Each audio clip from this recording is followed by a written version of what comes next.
Greetings, Royals. It is Constance with QueenlyMe.com, your place for tips and inspiration on learning love and pursuing that purpose. If you are single, dating, in a relationship, we have made it our mission to help you do it the right way. Okay? In this video, I am going to be talking about DeVon Franklin's book, The Truth About Men. I'm about to jump right in because I already know that my favorite segment of the book review, which is reading my favorite parts of this book, is going to take a little minute because I have a lot of favorite parts, y'all. Look at all this. Yes, look at all of these beautiful stickies. We're diving in. All right? Submarine style. But first, I want to answer some questions about this book. First of all, who is DeVon Franklin? He is a Hollywood producer. He's a best-selling author. He is a preacher. He's a speaker. He is also the husband of the well-known actress Megan Good. They actually wrote a book together some years back called The Wait. This book, The Truth About Men, really focuses on real, raw transparency to answer a lot of the questions that not only women have about men, but questions that men have about themselves. This book gives insight into men about things that they probably don't even know what's going on. They're probably facing issues and have no idea why they're struggling so much in that area, and this book literally pinpoints a reason why a lot of issues are occurring within men and helps women to understand that as well, so that we can be better daughters, better mothers, better wives, better girlfriends, better friends, better co-workers. Y'all, our men go through a lot on a day-to-day basis. A lot. Like, we as women, we go through things too, but I mean, I guess it's just shocking because most men suffer in silence because of the social constructs of what it means to be a man. They don't talk about what they're struggling with, that they can't fall apart, that they can't make mistakes, that they can't show weakness or emotion of any kind. So it was really eye-opening to see the very things that men actually need that they don't a lot of times communicate or don't even realize that this is something that they need in order to be okay from day to day. Woo! Prepare for your mind to be blown clean off, all right, if you're going to read this book. And I suggest that you read this book. Speaking of, the reason why I wanted to read this book is because I honestly, genuinely do want better insight into men. And I think it's really funny that if we want to be a successful business person, we'll go study business. If we want to be a successful chef, then we'll study food. But if I was to say, I am studying men because I want to be a better wife in the future, I want to be a successful woman, and my study of men is going to help me do that, then I might get some okay reactions. And you know what? I don't care. I'm gonna have this insight that's going to arm me with education and help me to effectively relate to the world around me. Not to mention, because I get so many questions and because I have a relationship blog and basically a relationship business, this helps me to help you effectively. So expect to see a lot of the information that I've read in this book to come out in different blogs and in different projects that I'm bringing up to you guys, because I am enlightened, which means that you are enlightened too, because this is your place for tips and inspiration on relationships. I need to know this information. This book is for all men and all women who want to be more effective in their lives. Like I said before, the information that he is presenting in this book is really going to give men insight into themselves, as well as women insight into men and into ourselves as well. This book brings up things that actually allow me to see that women aren't very different from men. In the book, he talks about the biggest issue with men is that they have a lust problem. And he refers to this lust problem throughout the entire book as the dog. Actually, let me read some of that. I'll read a bit of the intro of the book because it's really going to give you insight into why he wrote this book and who it's actually for. Growing up, I heard and still hear even now the following refrain: all men cheat, men can't be faithful, men can't keep it in their pants, men love power, men are greedy, men are dogs. I became fascinated by the question, are men really dogs? It was a personal question for me because my father wasn't around much when my brothers and I were growing up. He struggled with alcoholism our entire lives, and when he was 36, I was 9 at the time, he died of a heart attack. Years after his passing, when I was a teenager, I was at one of my cousin's houses and found a photo of my dad sitting on a bed next to a female family member. My mother was sitting on the same bed but on the opposite side. Strangely, my dad and his family member were smiling, while my mother looked distraught. I asked someone else in my family, do you know why my mother looks so upset in this photo? This person told me a truth that rocked me to my core, one I've never expressed publicly until now. My dad had cheated on my mom with another woman in my family. Maybe men really are dogs. And if my father was one, I realized that must make me one too. What's going on inside of men, and is something wrong with us? So that gives you a small insight into what sparked the reason for writing this book for him. That's pretty crazy. But if we'll be honest about our families, it's a pretty common issue, okay? It's a pretty common issue. People don't really talk about it, but it went down, all right? I'm just saying. It may seem strange that I also wrote this book for women, but I did because they're on the receiving end of much of the damage the dog does. We're all in this together. And I wish I could tell you that every man in your life is going to do the work and is automatically going to get it together, but that's just not true. I don't want you to be in the dark. I want to tell you the truth as I see it, as a way to help you deal with the dog too. This is not just an issue that men have. The fact that men have this issue makes it our issue too, which gives us some small responsibility in some aspect or another. And he actually pinpoints the actual responsibility that women have to men as they're dealing with this issue. And I can see how that can kind of get controversial, because it's like, how am I going to be responsible for the issues that y'all are dealing with? Y'all need to get yourself together, lock it down, get it under control. However, the way that he explains the influence of a woman in a man's life, he thoroughly makes it clear that in no way are we supposed to do the work for them. And it is really not up to us to help them make the decision to do the work.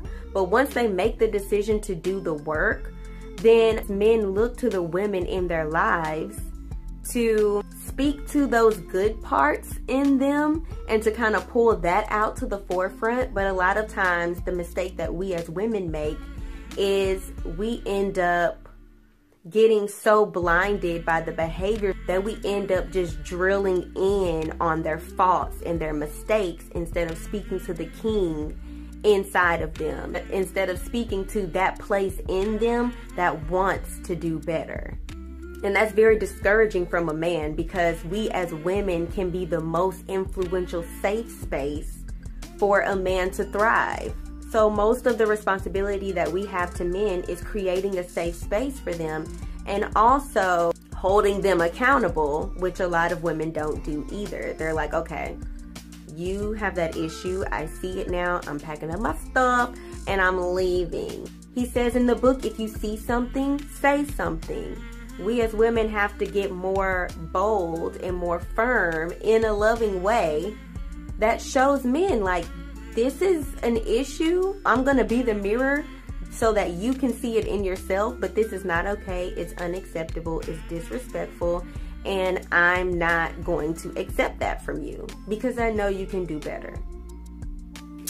Okay, I went on a slight tangent. What I love about this book is how he ties in current issues in our society that perfectly illustrates the very lust problem that he's talking about. He talks heavily about the Me Too movement. And what I love about that is in doing that, he instantly makes this a wonderful reference for history.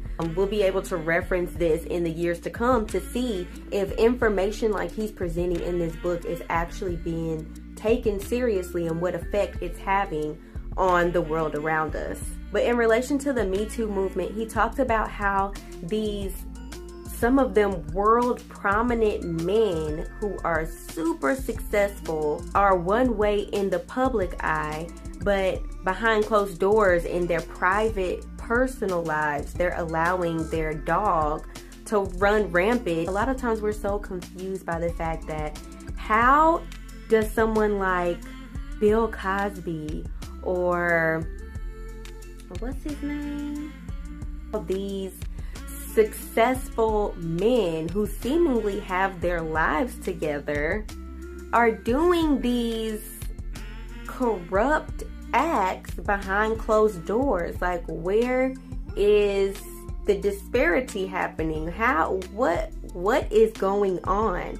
And he literally talks about how men could be thriving professionally, but in their private lives, they have no self-discipline and no control. And he really lays it out and makes it super plain.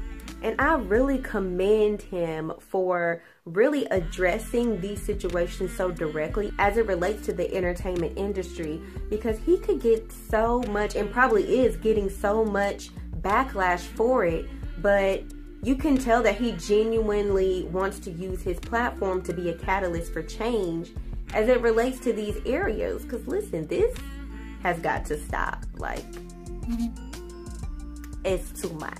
Another thing I like is that he actually shares a lot of things at his own expense for the sake of being transparent and open about certain issues. I think a lot of times we suffer in silence because we feel like we are the only ones dealing with certain issues, or if we were to tell someone, we would get judged or we would get criticized or looked at differently. So that just leads us to just hold it in and to just deal with it behind closed doors. And that a lot of times can lead us to be one way publicly and one way privately.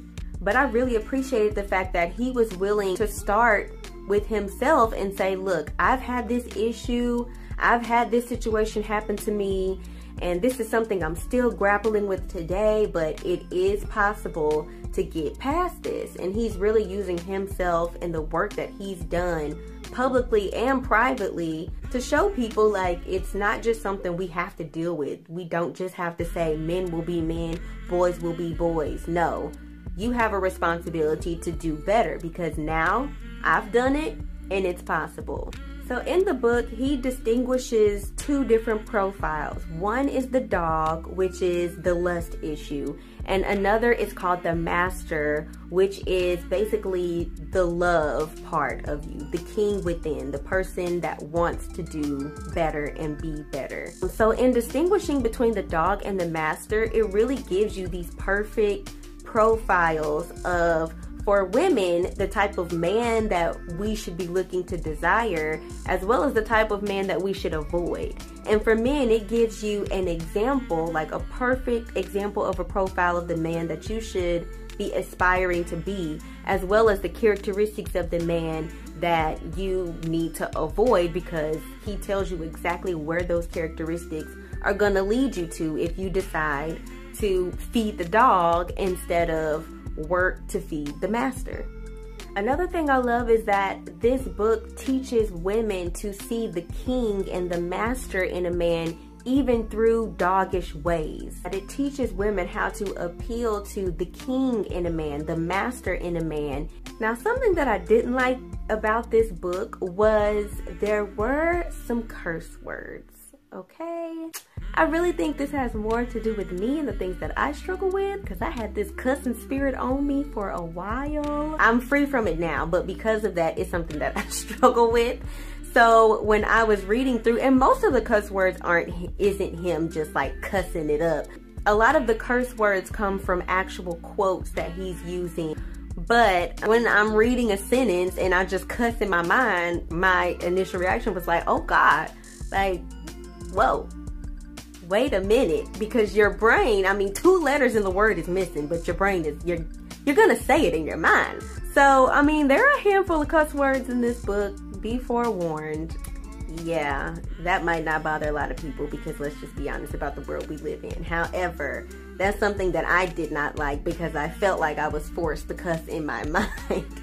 Another thing I didn't like is that for years I've kind of gone back and forth about, you know, entertaining, buying a cute little dog. This book has completely ruined that. Like, he literally brings up research and it's a very, very like spot on comparison on controlling your lust and training a dog. And I will never look at dogs the same ever again in life. You know, when people watch my book reviews, they might say like, you don't really have like a lot of bad things to say about the books. And it might seem like I'm just highlighting all the good things because I don't have any opinions or I don't want to be controversial.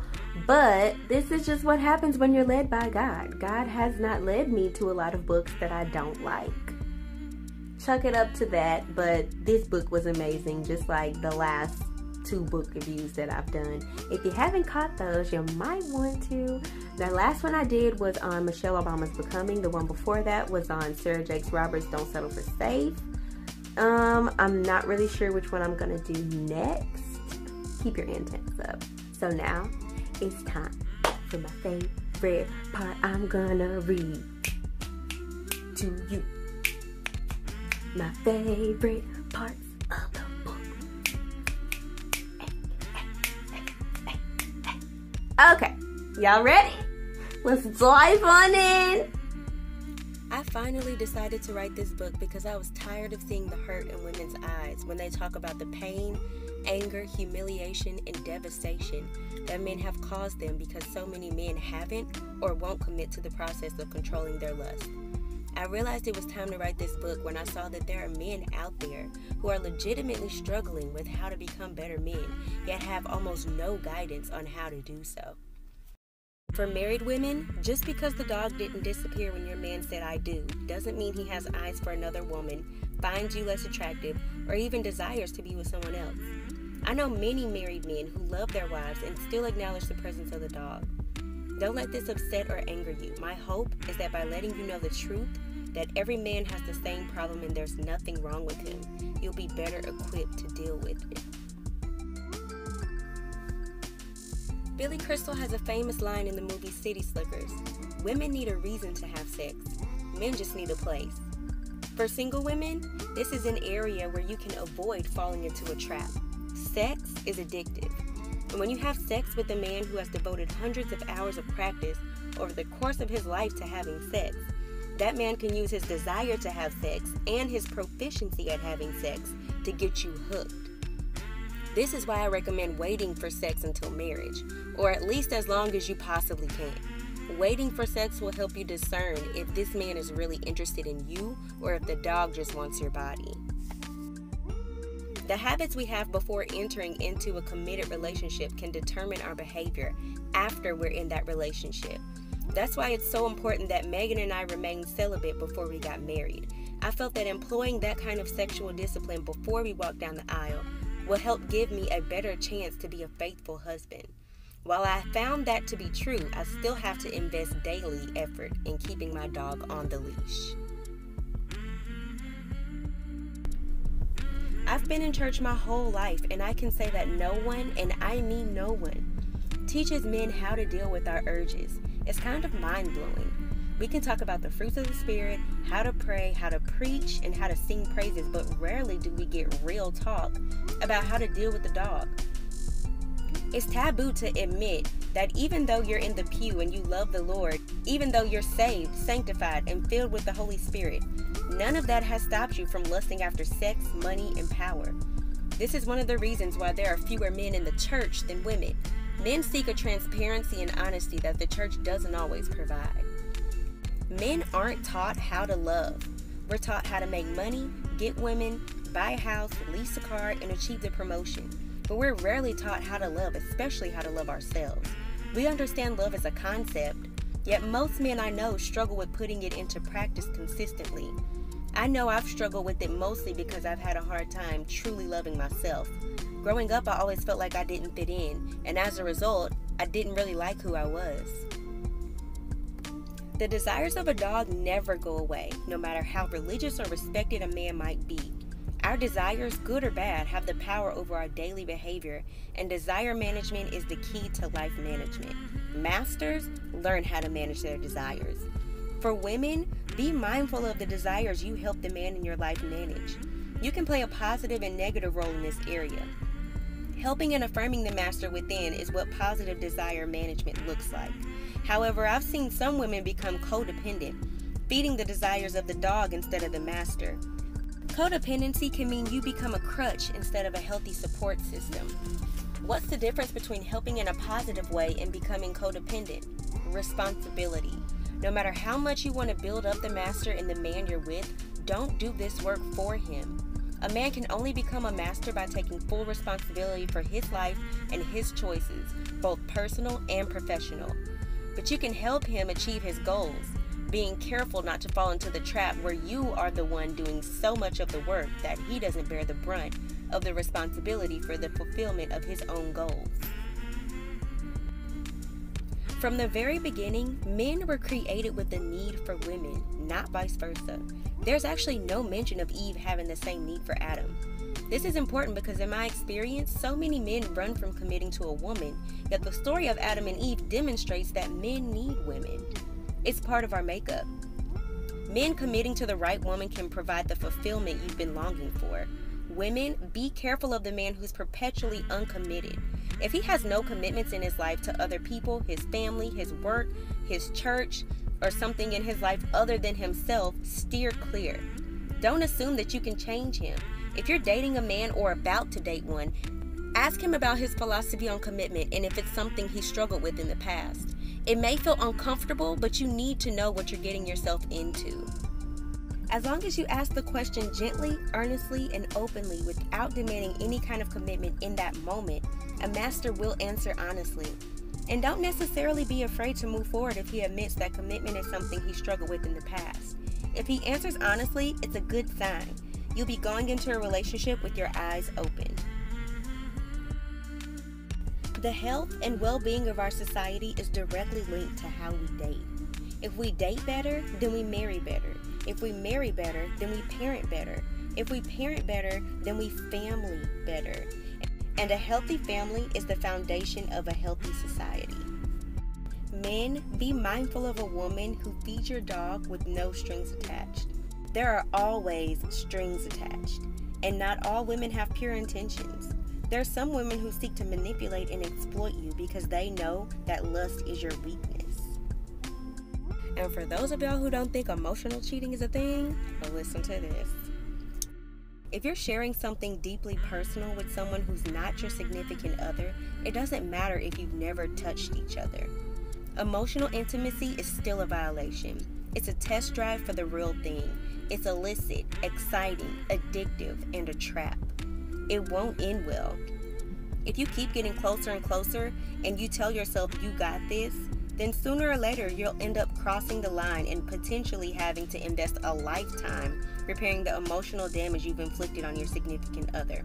Get your needs met at home and keep your yard clean. There have been times when I've had to tell Megan, I need you to check in on me more often. Please don't assume that I'm okay.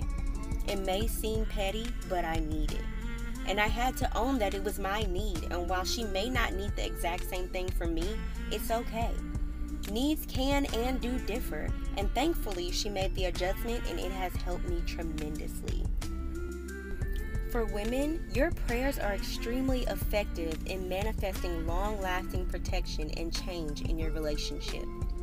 If you've already tried time and again to make it work, but find that your relationship is still struggling, start or keep praying. Sometimes going vertical with the problem can help produce a solution that manifests vertically in our lives.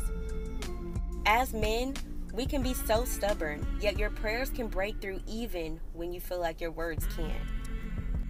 And just a side note, I feel like this is a very important tip for single women as well, because although we might not have a man in our lives romantically, we still are surrounded by men. And I found this even helpful with my boss at work, or my father, or even a friend. Men and women can be on different pages, but asking God to massage their hearts and minds can really make them tender towards you and really able to consider and receive you a little bit better and easier. Why does it seem like it's so hard for a man to keep his vows? It's not because a man doesn't intend to keep his vows when he gets married. It's because when he's a single guy who's sleeping with every woman he sees, he's living an undisciplined life. After he gets married, it becomes difficult to live a life of discipline if he hasn't had practice living that way until that point. Most men struggle with fidelity, but without sexual discipline in dating, that struggle gets amplified and makes it very difficult for even men with the best intentions to stay committed to those marriage vows. I want to be clear about something. There's nothing magical about marriage vows. They don't turn a player into a faithful husband and didn't magically turn me into one either. It takes work every single day and a firm, unwavering commitment to being the man I want to be. As men, we want to be respected, but respect is earned. If you want respect from the woman you're with, show her respect first. Be honest on dates. Show concern for her needs and regard for her ambitions. Trust her when you're not together. Be proud of her strength and independence instead of being intimidated by them. And don't make being with her all about sex. If you reject a woman just because she won't sleep with you, you might turn away what could be the best thing to happen to you. Men, there is nothing feminine or sensitive about expressing emotion. That's a lie and a myth that keeps us trapped, unable to feel secure enough to express how we really feel. If Jesus wept, doesn't that give us permission to do the same? The very essence of man is found in the true expression of feelings, not in the absence of them. Now, I've touched every chapter in the book except for the last one, which is entitled Repair the Damage. And it talks about how to fix a relationship after cheating has happened, how to get help, how to invite God into that process, and forgiveness. But you're going to have to get your own copy of this book in order to get a touch of that. So if you guys have not seen my last video on DeVon Franklin's message about common relationship mistakes, how to better navigate singleness, and a bunch of other good advice on relationships and doing that in a godly, righteous way, you definitely need to go and check that out. If you like this video, then give it a thumbs up, drop a comment down below, and I invite you to subscribe to see more videos just like this one.